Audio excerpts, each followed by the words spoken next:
வாழைக்கருவாடு குழம்பு பல்லாக்கொட்டையும் உருளைக்கிழங்கும் போட்டு வைக்க போகிறேன். உருளைக்கிழங்கையும் பல்லாக்கொட்டையும் எடுத்து வச்சுக்கிறோம். கருவாடு தண்ணி ஊற்றி கொஞ்சம் ஊற வச்சாக்கா அந்த உப்பு தன்மை போகும்.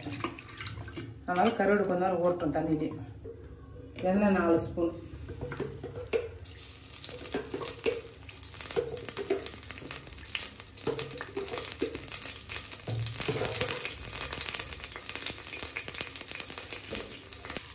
கடுகு,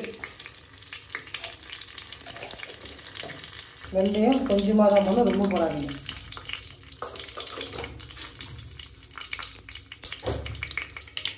பெரிய வெங்காயம் 1,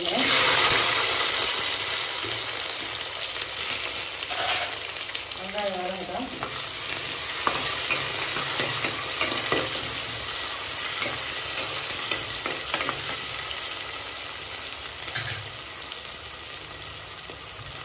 வெங்காயம் வதங்க உப்பு கொஞ்சம் இப்போ கம்மியாக போட்டுக்கலாம். ஏன்னா ஏற்கனவே ஆல்ரெடி கருவேப்பிலை உப்பு அதிகமாக இருக்கும்.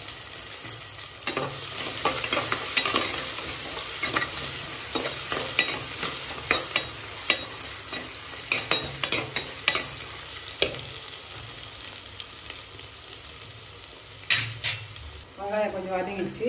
இப்போ தக்காளி போடலாம். தக்காளி 2 தக்காளி, பெரிய தக்காளி 2.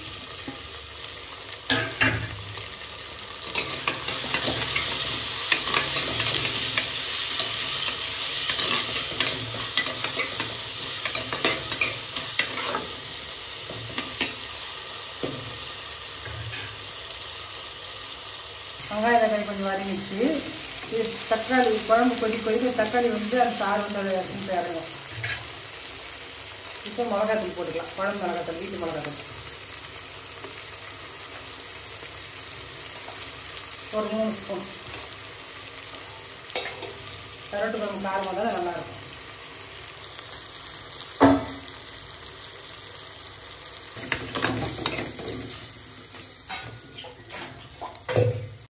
உருளைக்கிழங்கும் பல்லாக்கொட்டையும் போட போகிறோம்.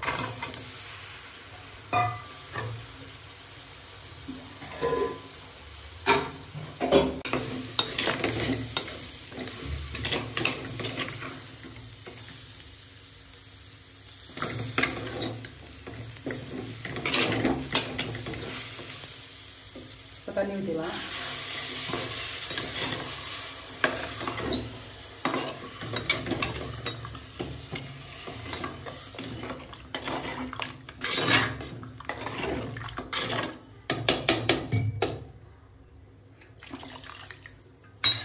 புளி கொஞ்ச நேரம் கழிச்சு ஊற்றலாம். நல்லா குழம்பு கொதிச்ச உடனே.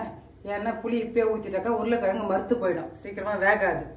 அதனால் ஒரு கொதி வந்தோடனே தான் புளி ஊற்றணும்.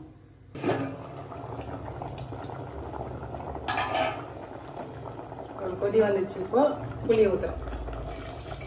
புளி கரைச்சி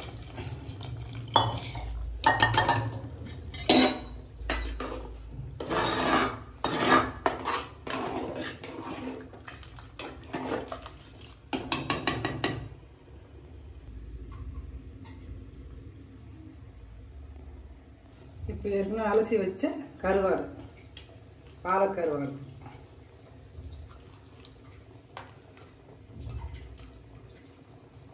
முதலே போட்டால் கருவாடு கரைஞ்சிடும், நல்லா இருக்காது. அதனால் ஒரு கொதி வந்தோடனே தான் கருவாடு போடணும்.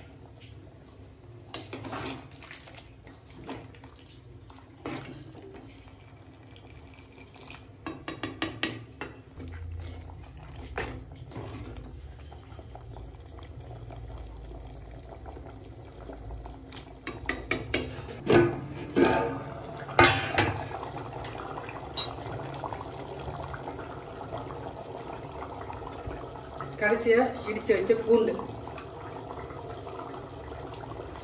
இருக்குமே கருவாட்டு கம்பு கடைசியாக போட்டு பாருங்கள். வாசனை நல்லாயிருக்கும். கருவாட்டு கம்புடைய நீச்சி சுமலம் மாற்றி கொடுக்கும். டேஸ்ட்டு நல்லாயிருக்கும். கொத்தமல்லி பூண்டு போட்டு தான் ஒரு 2 நிமிஷம் தான் கொதிக்கணும். ஆஃப் பண்ணிடணும்.